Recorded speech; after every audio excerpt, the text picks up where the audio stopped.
Mbah Maimun tuh sering cerita ke saya.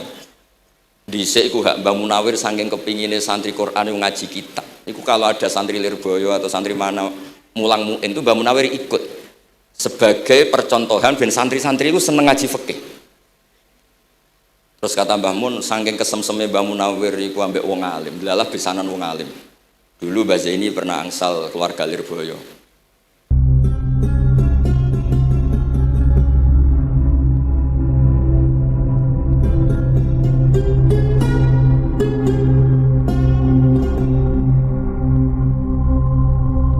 Assalamualaikum warahmatullahi wabarakatuh.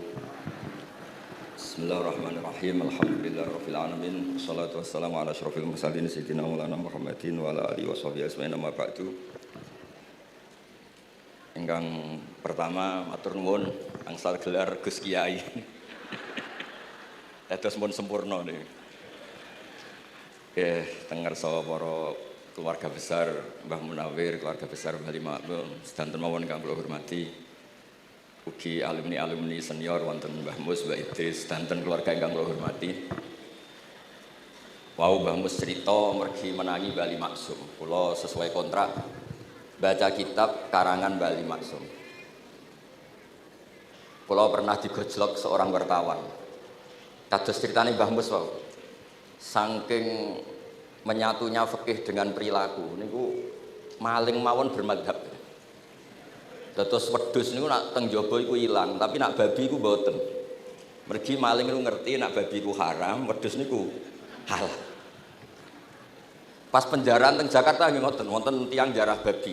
Jangan ini haram, kambing saja. Jadi saking menyatune pendidikan Islam niku maling mawon tesih gadah madhab. Dinak nyolong niku wedhus mergi halal, ampun nyolong napa? Babi. Niku kisah nyata, kula nate dolan teng daerah mriki. Kenapa ini di luar kalau itu di dalam? Oh kalau ini di luar gak ada yang nyolong Mas, tapi kalau di mereka sing njaba niku babi, sing jero wedhus. Mereka jare malingnya tesih bermadhab. Terus memang cerita-cerita seperti itu kathah mboten sekedar anekdot. Sementing kula badhe cerita tentang zuriyah-zuriyahipun Bali Maksum wonten sing nom-nom lah sing kula wani ngandani wonten Mas Hilmi, wonten Mas Zaki, wonten sedanten Mas Afif. Kenapa kitab itu harus dibukukan, harus didokumentasi, dan kenapa Mbah Ali Maksum menulis Hujjatul Ahli Sunnah wal Jamaah. Kalau boten niat pamer, kalau ini pembaca Al-Ibris, pembaca Al-Iqlil, pembaca risalahnya Mbah Ali Maksum Hujjatul Ahli Sunnah wal Jamaah. Saya juga baca buku-buku karangan orang-orang dulu, terutama tiang Indonesia. Karena Mbah Mun sering pesen wa ma arsalna mir rasulin illa bilisani qaumi. Jadi orang itu jadi rasul itu pasti dengan gaya atau budaya masyarakatnya. Termasuk wau wong desa niku hormat tamu. Nah ning kota niku bentuk hormatnya beda. Mulane wonten kiai desa muni fal yukrim jarahu iku nak ketemu tangga takok, nak ora takok sombong. Nak kiai kota walian, nak ketemu tangga aja takok, iku ganggu privasine wong.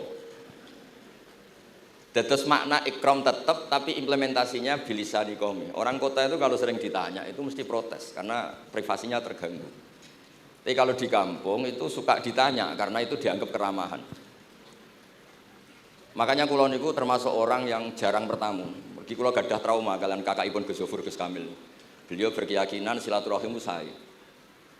Dolani alumni. Bareng didolani assalamualaikum matur nuwun Gus rawuh. Niku alumni niku ilang, awan-awan misal. Mergo kepengin hormat nyembelih ayam, ayame jek dolanan. Pitik itu teng desa kan pacare kuadas, golekane angel. Bar salam niku ilang sampai sak jam, balik runtusen, pitike mboten kecekel. Akhirnya ngapunten Gus mboten saged hormat, ngapunten mboten saged hormat. Itu bukti bahwa implementasi syariat Rasulullah itu juga harus dipikir. Ojo pepes seneng silaturahim, santri alumni melarat kerja teng pabrik jam 09.00 didolani. Akhirnya mikir, sitok kiaiku, sitok bosku.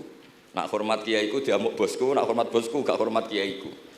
Hal-hal seperti ini kemudian melahirkan satu kearifan setiap kiai di era masing-masing. Terus kula mboten berargumentasi membela diri niku mboten, tapi memang bapak kula kesaksiane Mbah Mus, beliau teman bapak kula niku seneng silaturahim. Teriyen bapak ki sering dawuh teng kula. Sok kowe ya ora kaya aku. Mbah Mun ki sering dawuh teng kula, kowe ya aja kaya aku, wong beda zaman. Karena tadi dolan ning santri sing mboten enten, assalamualaikum terus ilang ngejar pitik awan-awan. Pitike nggih macam-macam kegiatane pitik. Intinya buatan kecekel.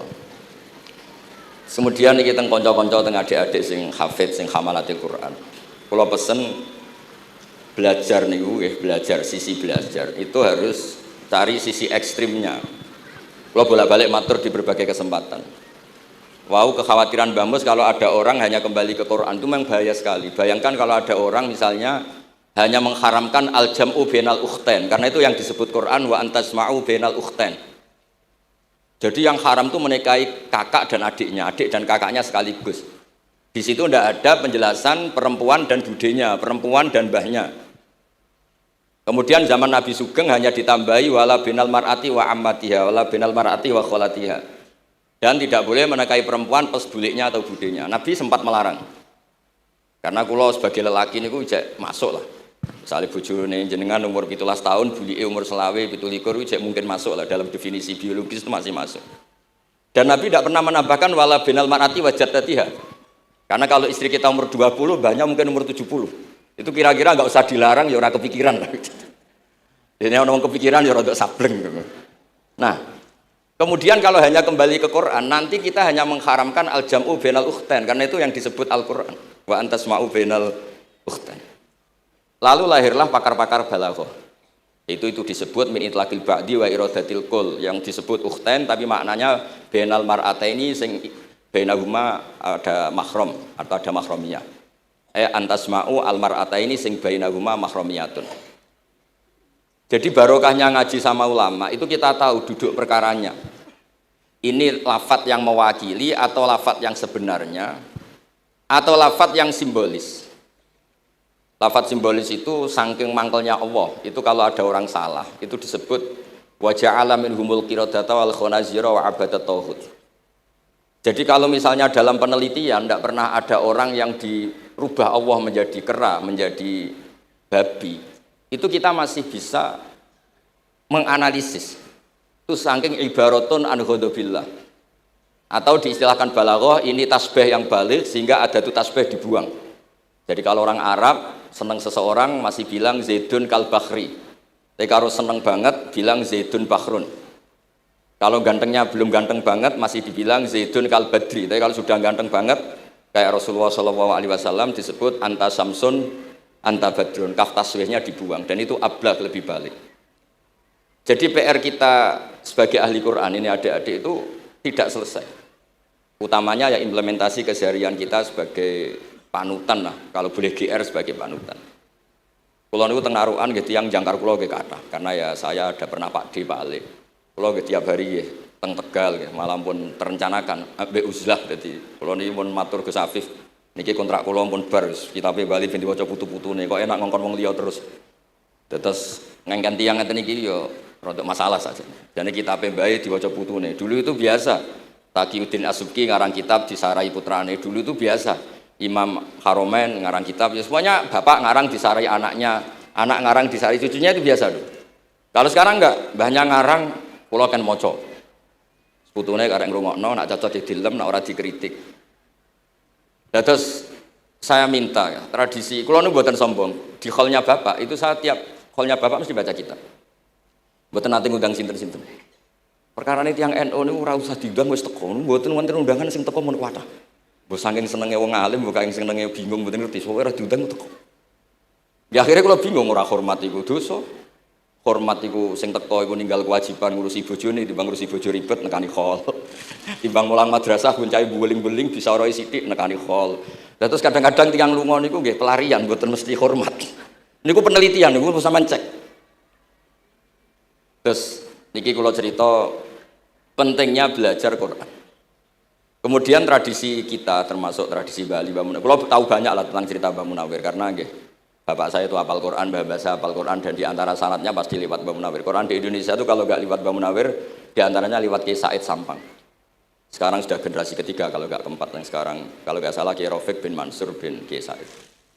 Dan di keluarga kula nggih keluarga Lasem sama keluarga Damaran di Kudus.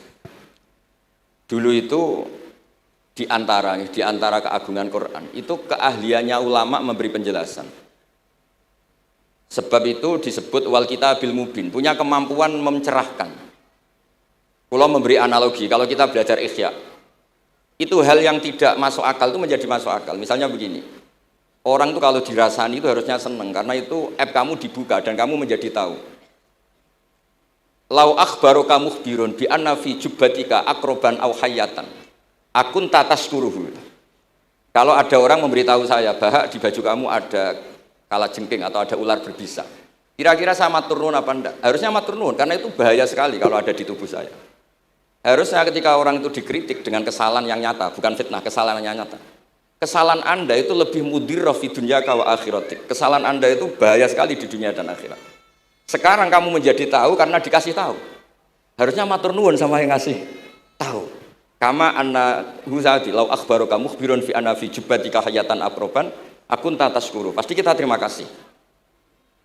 Tapi kita sebagai hafid Quran kalau disuruh belajar fikih, wong aku mondok kon ngapal loh kok belajar fikih. Kadang-kadang malah saking kaconya itu, aku wong Quran, aku wong kitab. Memangnya kitab jubuk konti nak boten nggih Quran. Jadi masalah-masalah yang saya sering dikelui beberapa kiai termasuk Gus Kafabi Lirboyo pernah cerita, saking nggak pernah ngajinya, ada orang takut mutah karena hamil pas sholat ngunyah permen. Nggak tahu kalau itu membatalkan apa? Sholat. Jadi banyak cerita-cerita nyun sewu tanpa ingin tangkis merendahkan hafid-hafidah kita, hamalatul Quran, hamilat ini ada masalah fiqhiyah keseharian. Kalau dulu itu tidak ada. Kunna nata'allamul Quran, kunna utinal iman qoblal Quran. Kita ini dikasih iman dulu baru dikasih Quran sehingga iman kita mantep. Baru belajar Quran. Fana ta'allamuha asro'aya. Dulu kalau istilahkan Quran memang pakai dhamir muannas karena artinya ayat. Terus dan kita tidak beralih hatta nata'allama halalaha wa haromaha. Dan kita tidak beralih sebelum tahu halalnya mana, haramnya mana. Ini penting karena ada hal-hal yang sifatnya itu fatal kalau tidak ngerti. Misalnya tafsir. Itu ada ayat wa min samaratin nakhili wal a'nabi tattakhiduna minhu sakaron. Ketika khamr belum diharamkan, itu masih Allah imtinan. Imtinan itu menyebut nikmat. Di antara nikmat itu disebut tattakhiduna minhu sakaron. Kamu itu kalau punya buah anggur bisa agak-agak ngefly dan itu bisa melupakan problem Anda. Kemudian ketika perang, itu orang Islam itu sadar, yang orang kafir itu agak sakau, agak sakaron. Kalah dia pede, yang orang Islam nggak pede karena sadar. Akhirnya masih ada jawaban kul fihi ma itsmun kabir wa manafi'u linnas, termasuk terus kendel. Akhirnya ya sama-sama agak ngefly, sebagian ya tidak semuanya. Sehingga haramnya khamr itu sampai 3 kali periode. Nah, pernah haram hanya kalau mendekati sholat, la taqrabus sholat wa antum sukara. Tapi kalau mau sholat duhur ya nyakonya itu jam 7. Jangan setengah 12 nanti masih kuliah yuhal kafirun a'budu ma ta'budun wa antum abiduna ma. Karena peristiwa itu. Baru terakhir diharamkan tanpa catatan. Nah, hal-hal seperti ini misalnya saya ini Mbah Mus sering ngendikan, Pak Kures juga sering ngendikan. Saya tidak percaya terjemah, kata Mbah Mus. Ya karena kalau terjemah itu berdiri sendiri, ada ayatun mansukhoh atau ahkamun sing mansukhoh atau hukmun sing mansuh. Kebetulan anak ini belajar yang mansuh, dia tidak ngerti nasihnya, yaitu terus dipegang. Katanya memegang Al-Quran. Padahal hukum itu sudah diganti sama Allah Ta'ala, disebut nasah mansuh. Sehingga dulu kalau Sayyidina Ali ngecek beberapa masjid, ada guru atau ustadz, kamu pengajar Quran iya. Apakah kamu ngerti nasah mansuh? Enggak. Jawabnya Sayyidina Ali, halakta wa ahlakta. Kamu sendiri rusak dan kamu merusak orang lain. Nah, ketika di Kerapia itu ada Mbah Ali Maksum. Mbah Maimun itu sering cerita ke saya. Dhisik iku hak Mbah Munawir saking kepingine santri Quran yang ngaji kitab. Iku kalau ada santri Lirboyo atau santri mana mulang muin itu Mbah Munawir ikut. Sebagai percontohan ben santri-santri itu seneng ngaji fikih. Terus kata Mbah Mun, saking kesemseme Mbah Munawir iku ambek wong alim, delalah pisanan wong alim. Dulu Mbah Zaini pernah angsal keluarga Lirboyo. Sehingga beliau punya dzurriyyah teng Lirboyo.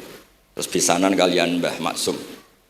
Nyai Hasyim angsal Mbah Ali Maksum. Sehingga terus di Krapyak itu banyak orang-orang alim. Tapi terus Mbah Mun cerita kabeh ono regane. Mbah Ali Maksum terus populer sebagai alim alamah. Sehingga yang ke Krapyak itu ya ora pati niat tahfidz, niate ngaji kitab. Singkat cerita di era itu ada Ki Abdul Qadir, tapi pondok Krapyak Mbah Ali Maksum terlalu populer sehingga terkenal ngaji sorof Bandungan.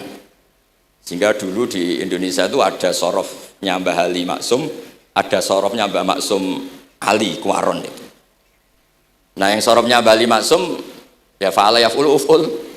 Kalau sorof di Mbah Maksum Kuaron fa'ala yaf'ulu fi'lan. Yang satu ngikuti fi'il itu ya harus jejer fi'il, yang satu ngikuti jurumiyah. Kalau yang dikatakan master itu sing yaji'u salisan, yang datang ketiga dalam tasrifnya fi'il. Sebab itu terus tradisi sorof tadi yang dalam apa itu latihan munakosah tadi diteskan anak-anak. Itu memang penting karena kalau kita nanti belajar sab'ah, sorof itu segala-galanya. Misalnya qiraatun Nafi' itu bacanya fala yuhzinka qauluhum. Karena beliau berkesimpulan kalau khazana yahzunu husnan itu susah, bukan menyusahkan. Yang makna menyusahkan itu af'ala yuf'ilu ifalan, sehingga qiraat sab'ah ya antara fala yuhzinka qauluhum sama fala yuhzinka qauluhum. Tapi Imam Asim cara berpikir secara riwayat, tentu qiraah itu sunatun mutaba'ah. Banyak lafadz yang sudah seperti itu sudah mutaaddi, kayak kota layak tulu kotlan itu kota lahu, bukan akta lahu. Sehingga beliau menganggap khazanah yahzunu sudah mutaaddi binafsi, jadi nggak perlu dibaca fala yahzunka qauluhum, cukup dibaca fala yahzunka qauluhum. Dan saya berkali-kali matur tentang teman-teman yang mengkaji Quran, kafa ayak fu'ukufan itu bacaannya Imam Nafi', karena memang yang maknanya mukafa'ah itu mahmuslam. Tapi orang Quraisy itu nggak suka hamzah, sehingga ditakhfif menjadi kafa ayak fa'ukufuan, meskipun mereka tahu kalau itu mahmuslam. Nah Imam Asim di beberapa bentuk fi'il itu masih memahmuskan, misalnya Allahu yastahzi'u bihim, di isim fa'il juga mustahzi'un. Tapi kalau masdar beliau bacanya huzuan, kufuan. Padahal di fi'ilnya bukan nabiun, tapi nabi ibadi ani anal ghafurur rahim. Tapi di nabiun jadi nabiun, harusnya kan nabiun. Fa innan nabiyya man naba anillah. Yang dikatakan nabi itu orang yang menceritakan ketentuan Allah. Harusnya nabiun. Jika qiraatun Nafi' ya tetap wan nabiin, ya ayyuhan nabiu. Nah, berkahnya Mbah Munawir orang terus menjadi tahu qiraat sab'ah. Dan berkahnya Mbah Ali kemudian orang tahu duduk perkaranya. Kalau nabiun dari nabiun bimakna man akhbaro anillah. Dan terus berkahnya wow, kalau saya boleh GR berkah Gus Gofur kula berkah ngeten-ngeten iki duka Kiai Peres napa Kiai media iki mboten roh. Berkah ini terus kula ngomong terus. Saya tidak khawatir salah, bukan karena saya maksum ndak. Wong Islam pun pinter. Nak bener minallah, nak salah kok Gus Bah. Jadi kula niku madlum. Jadi penak wong Islam niku penak. Kula nu sering tahajud nak donga ya Allah, kula niku pede mawon nerangno Quran. Mergo tiyang Islam pun sae. Nak bener jari jenengan, nak salah kula. Lah nak kula sing salah nggih sederhana mawon, kula abdun, kula kawula, kula nak donga nggih Rabbana dzalamna anfusana. Sebelum disalahkan orang juga saya sudah merasa salah. Wa akharuna atarafu bi dzunubihim khalatu amalan shalihah wa akharuna wa saya. Mulane kula suwun kangkang mbak-mbak sing khatam Quran pede mawon. Bahwa yang Anda lakukan menghafal Quran itu sudah benar. Meskipun Anda tidak sempurna, misalnya Anda tidak paham, Anda tidak bisa melakukan. Khifdzuka lil Quran wa al-khifdzullah. Kamu menghafalkan Quran itu sudah menjaga lafaz-lafaz Quran. Sehingga lafaz Quran tetap mutawatir, lafaz Quran tetap ma'ruf, tetap masyhur, sehingga ketika ada yang memasukkan Quran konangan. Tapi kalau yang hafid sedikit lam yablugh adadat tawatur, takutnya kalau ada yang menyalah, ada yang apa itu tidak diketahui. Ini barokahnya hamalatul Quran sing aksar wa aksar itu kita terjaga. Nah, itu yang dimaksud Mbah Mus, Quran itu harus jadi budaya. Ning desa iku wong ra salat lah. Dengar ada warung ayamnya tiren enggak disembelih itu tidak mau makan. Haram, padahal dia ini ra salat itu lebih dari haram. Tapi tetap enggak mau makan ayam tiren. Enggak salat disuruh makan babi ya enggak mau, haram. Sampai tadi yang nyolong saja milih wedhus bukan melkeng babi. Karena babi itu haram. Dan saya pernah digojlok sama wartawan, Pak Bahak, wah fikih Indonesia itu hebat, sampai maling saja masih pakai fikih itu. Jadi kalau nyolong itu milih yang halal bukan yang haram. Bon niku bentuk hormat kula teng keluarga Mbah Ali, bentuk hormat kula teng Mbah Mus teng sedanten keluarga niki kula badhe maos kitabipun Mbah Ali. Kula pancen pengagum kitab-kitab yang dikarang orang Indonesia. Mereka kita anggap niku lebih aplikatif lah karena dikarang orang yang trauma dengan Indonesia. Kemudian setelah trauma ingin membenahi Indonesia. Misalnya jenengan ngertos sesajen, mbok haramno iku tradisi, mbok barno iku sawangane kok dekati sirik ning pinggir wit gede. Akhirnya dimodifikasi wis mangan-mangan kumpul-kumpul tapi tahlilan. Lah masuk tahlilan la ilaha illallah barani kalimatu syirkin. La ilaha illallah itu kalimatu syirkin kalau dilafatkan di bawah pohon. Terus piye logikane ku piye? Kalau bolak-balik matur. Hadhil kalimah sara bihal kafiru mukminan. Fakaifa sorol mu'minu kafiran juga bihadhil kalimah, itu logikanya nggak ketemu. Orang yang kafir puluhan tahun saja sekali melafadzkan la ilaha illallah Muhammadur Rasulullah qul lil ladzina kafaru iyantahu yufar lahum ma qad salam, selesai soro mu'minan bihadhil kalimah. Kemudian kalimah yang sama ketika kita baca dianggap kita ini kafir juga bihadhil kalimah. Akhirnya dengan modifikasi khas Indonesia, kearifan Indonesia, tetap sesajen tapi tahlilan, tetap melakukan hal-hal Jawa tapi dimodifikasi menjadi Islami. Kalau kita misalnya orang modern nggak ingin mengganggu orang lain yang kita tamui, gampang dalilnya. Ada ayat la tadkhulu buyutan ghaira buyutikum. Kamu jangan sowan ke orang lain atau dolan ke orang lain. Hatta tastanisu. Ukurannya bukan salam dulu, bukan hatta tusalimu, hatta tastanisu. Jika kamu merasa nyaman, kamu bisa ngukur tingkat akrab kamu. Kamu bisa ngukur jamnya orang itu. Kamu bisa ngukur kebutuhan orang itu. Butuh saya ndak? Kenapa mertamu pengen kayak duit bebas jam? Atau kamu orang cantik yang kamu tamoni sing seneng kue bebas jam. Tapi aku apa nagih hutang. Mertamu orang yang kamu tagih itu mesti kamu dianggap problem. Atau mertamu orang yang nggak akrab di jam istirahat, tentu kita dianggap problem. Makanya ukurannya Quran tuh hatta tasanisu, kamu merasa nyaman. Istinas itu nyaman, enjoy. Kayak saya dolan di Gus Zofur kan akrab mulai kecil teman saya. Mungkin bisa ngabaikan jam. Jadi kalau saya dolan di kiai yang nggak kenal saya, mungkin kedatangan saya dianggap problem karena di jam tertentu. Saya harus mikir, kayak apa hebatnya Quran ketika bikin aturan la tadkhulu buyutan ghaira buyutikum hatta tastanisu. Setelah nyaman nggak apa-apa waktu salimu, jangan salam dulu. Istinasnya nggak kena, salamnya geger. Akhirnya banyak kiai keselak. Assalamualaikum pas makan, nggak dijawab. Assalamualaikum. Nah hal-hal seperti itu harus santri-santri ini kalau niat ngandani lari-lari, bukan niat ngandani kiai-kiai, harus waqafil qalb, harus warrasikhuna fil ilm. Tahu betul kualitas hatta tastanisu. Kamu itu merasa nyaman istinas. Kemudian rasa nyaman ukurannya apa ya? La doror wala diror. Kamu tidak ganggu diri kamu sendiri, juga tidak mengganggu orang lain. Sehingga setelah itu semua baru watu salimu ala ahliya. Nah, andai kan kita ya tadi dawe Mbah Mus, kita semua sudah seperti itu. Kalau bertamu di orang ya kita ngukur tingkat akrab kita, tingkat dibutuhnya kita. Sehingga di tradisi NU itu ya dolan kiai pendak diundang karena itu pasti diinginkan. Wong kula nate diceritani pernah misanani Mbah Mun. Kula nate Gus ditiliki Mbah Mun mboten seneng. Kena apa? Beliau pas khutbah Mbah Mun rawuh delalah Mbah Mun jarak salat ning saf awal. Bar niku tiyange meruntus meriang. Karena khotib itu harus naik ke mimbar kudu ngandani takwa usikum wa nafsi takwa. Teng isore niku Mbah Mun. Walhasil terus lara terus wan yai. Mbah, nak dolan nggih dikira-kira, ampun pas Jumatan. Semenjak niku Mbah Mun Basahal itu nak Jumatan tengguri. Basahal itu kalau Jumatan itu sudah komat gelar, beliau keluar dari mobil Serena itu, miyos terus sholat terus kundur. Kalau dulu ya janggal, iki wong alim alama nak sholat kok guri. Ternyata itu nggak ingin jadi problem bagi khotib. Jenengan iso bayangno khutbah ning ngarepe Mbah Mus, terus kula munggah ngeten, nyekel tongkat, usikum wa nafsi fi taqwa. Terus apa ya? Akhirnya terus kula niku kan jare wong akeh, mbotenan Bu. Jare wong akeh rada iso ngaji. Kula nak Jumatan niku guri gara-gara diceritani niku. Ternyata khotibe ge cerita kula, matur nuwun Gus, pokoke nak pas Jumatan aja ketok. Dianggap musibah, kedatangan kula dianggap musibah. Nah, hal seperti itu ya ukurannya gampang kata napa? Tastanis. Pun niki kula mau terakhir niki Pak niki Gus Ilmi, Gus niku sing Gus Hafiz pokoke sing waris-waris. Niki cerita kemaranipun Mbah Ali Maksum ngadepi firqah-firqah kelompok-kelompok sing mboten jelas nih. Oleh ngendikan niku kula masih ingat karena saya khatam kitab ini itu 2 kali. Nggih khatam tenan maksudnya kula sinaoni terus padanan dalil yang beliau sebut tak cari sampai ketemu. Bener-bener kula cari. Ya saya ulang lagi. Dalil padannya kula cari terus emosi-emosi beliau juga tak tulis. Karena beliau di antara yang diceritakan itu sampai ngendikan wahal bi jununun, kata beliau, apa saya ini sudah gila ketika saya fatwa misalnya orang nggak boleh ziarah Rasulullah Shallallahu Alaihi Wasallam.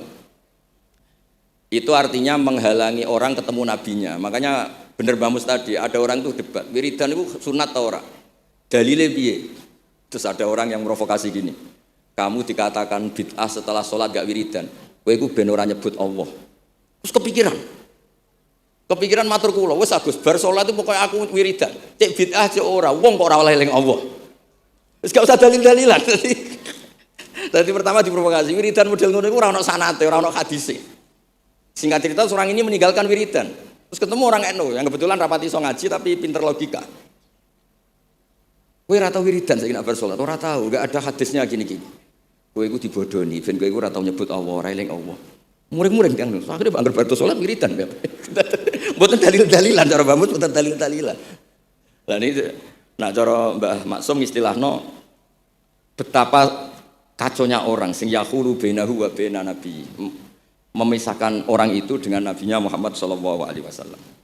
Kata Mbah Ali, walazima kadzalik ayakuna ulamaul Islam min awali hadil ummah ilal yaumi fi khata'in azim. Haitsu annahum ya'taqiduna fi kutubihim ad-diniyah al-abwab wal fusul. Yadhkuruna fiha ziyaratahu sallallahu alaihi wasallam. Kata beliau, wa inni bima ahmidu min laqabi kiai. Amru wa usaddidu fil amri kullu mu'minin ayasudda rohlahu tarihlahu ila ziyarati. Jadi beliau sendiri di sini juga dan saya atas nama sudah diberi gelar kiai memberi fatwa begini. Jadi di kitab Sajaratul Ma'arif itu ada babu dzikri rajul manaqiba nafsi. Orang itu kadang harus sombong, menyebut kelebihannya sendiri. Kayak Nabi Yusuf ngendikan inni hafizun alim. Nabi Sulaiman juga ngendikan wa utina min kulli syai'. Itu bukan sombong, tapi cara beliau untuk memaklumatkan. Saya belum pernah merasa ahli tafsir. Tapi kan kita khawatir kalau ada tafsir yang cara Mbah Mus tadi kiai produk sendiri. Akhirnya kalau mau tafsir, saya pernah ngaji Mbah Maimun, ngaji Bapak. Saya baca kitab Al-Ibris, baca Al-Iqlil, baca terjemah Kemenak, baca terjemahnya Pak Quraisy, baca terjemahnya Imam Sa'rawi, baca banyak lah yang saya baca. Termasuk membaca kitab-kitab dulu mulai tafsir Tobari, tafsir apa saja yang saya bisa tak baca. Bukan karena saya merasa tahu enggak, tapi kayak apa umat ini kalau dapat ilmu dari orang yang tidak kredibel. Kalau misalnya itu sombong. Nah sekarang dokter gigi juga nulis, dokter gigi, dokter jantung. Itu kalau enggak nulis ya enggak tahu kan barokahnya. Makanya kalau suwon santri-santri misalnya jenengan ahli takrib itu semua untuk rumah. Ahli takrib medium.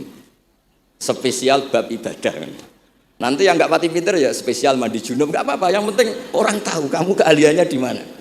Daripada kamu nggak memaklumatkan, kemudian ada orang lain yang nggak pernah ngaji memaklumatkan seakan-akan paling tahu Islam. Terus menjadi mahatus soal, menjadi marhalur rijal. Kayak apa? Islam mau dikemanakan? Semua ulama dulu biasa ngendikan ma adkhaltu fi kitabi hadza illa shahih, kata Imam Bukhari. Yang saya masukkan di sini semuanya hadis sahih. Dan sebelum saya masukkan sholaitu rakaatain, saya sholat dulu. Semuanya menggaransi kitabnya. Makanya di Sajaratul Ma'arif ada babu dzikri rajul manaqiba nafsi, yaitu ketika Nabi Yusuf menghentikan inni hafizun alim, Nabi Sulaiman menghentikan wa utina min kulli syai', wal anbiya kulluhum yaqulun inni lakum nasikhun amin. Semua nabi pasti memaklumatkan diri inni lakum nasikhun amin, saya ini penasihat terbaik, nasihat yang bisa dipercaya. Kemudian ketika ada zamanul khiddi, zaman hasud, zaman orang enggak fair, seakan-akan seperti itu tuh keangkuhan. Coba Mbah Bisri menamakan kitabnya itu Al-Ibris. Al-Ibris itu apa? Emas yang murni. Makna saya cari di berbagai kamus, maknanya Al-Ibris itu emas yang murni. Kayak apa? Semua kitab juga dinamai dengan nama-nama keren. Al-Iqlil, Al-Ibris, Fathul Bari. Jadi enggak apa-apa. Kayak ini juga dinamai Hujjatu Ahli Sunnah wal Jamaah, argumentasi mazhab Ahli Sunnah wal Jamaah. Kalau teruskan sampai beliau ngendikan wahal bi jununun hatta usdira amri lil mu'minin alla yazuru rasulahum wa waliya ni'matim alladzi lahu fi unuqi kulli mu'minin minna. Masa saya ini menjadi gila karena menfatwakan orang Islam tuh enggak perlu ziarah ke Rasulullah sallallahu alaihi wasallam. Terus kata beliau la yadri ma yaf'al annahu yaqulu baina ibadillah wa baina rahmatillah. Fa innahu sallallahu alaihi wasallam rahmatullah lil alamin. Fal ya'rif dzalik ulaikal maniun liya'lamu fi ayyi mauqifin hum. Terus Mbah Ali itu juga yang katanya seneng guyon, kula mboten menangi Mbah Ali tapi nate pirsa nate ngertos pas beliau rawuh di mbah saya di Pernambah kula teng kene Al Wahdah teng Lasem. Kula kecil itu menangi Mbah Ali, menangi Mbah Hamid. Karena Mbah Hamid itu masih sepupu mbah saya. Semua yang di sini juga masih keluarga saya, sama-sama Bani Abdul Aziz. Itu yang katanya Bali seneng guyon tadi di bab seperti ini ngendikan wahal bi junun. Apa saya ini sudah gila melarang orang bertemu nabinya. Kemudian mereka berdalih takut menuhankan Nabi, itu tidak akan terjadi. Kata kitab Ithaf, hadil ummah maksumah. Umat ini akan dijaga Allah, tidak akan menuhankan Rasulullah SAW kayak kaum Nasrani menuhankan Isa. Kata kitab Ithaf, bibarokati silgotis sholawat, dengan barokahnya sigot sholawat. Beliau ngendikan, wa nabiyyu sallallahu alaihi wasallam wa in jalla qadru muhtajun ila rahmatihi ta'ala. Sigot sholawat itu kan unik. Allahumma, Allah itu Tuhan, sholli ala sayyidina Muhammad. Hadan nabiyyu wa in jalla qadru muhtajun ila rahmatihi ta'ala. Jadi kita mengekspresikan mahabbah bahwa Nabi itu ahabul khalqi ilallah. Di saat yang sama kita tetap bilang Allah yang Tuhan, tolong selalu beri sholawat dan rahmat ke Rasulullah. Berarti duduk perkaranya tetap Allah sebagai Jalla Jalaluh, Nabi apapun mulianya abduhu wa rasuluh. Jadi sholawat itu sudah syarat yang insya Allah tidak akan menjadikan hadil ummah mengkultuskan Nabi hatta rafa'uhu ila darajatil uluhiyah. Karena barokahnya syarat sholawat tetap Allahumma al-mu'ti wa nabi wa injalla qadruh al-mu'ta, yang dikasih. Jadi hadis syarat itu sudah syiwatul tauhid, syiwatul mahabbah, syiwatul alaqah baini wa baina Rasulillah sallallahu alaihi wasallam. Kayak apa hadil ummah? Ya tapi tadi bener dawe Mbah Mus. Nerangno ngene iki bagiane kiai, ning desa rasa diterangno wis sholawatan. Jadi kepenak rasa dalil-dalilan wis sholawatan. Tapi memang resiko enggak ada yang menerangkan suatu saat kalau ada itsaratus syubhat itu terus mereka bahaya. Makanya ada yang ngalahin nerangno supados ini masih terjaga. Terus niki kula nyuwun sanget, kula niku pancen bapaknya bapak saya.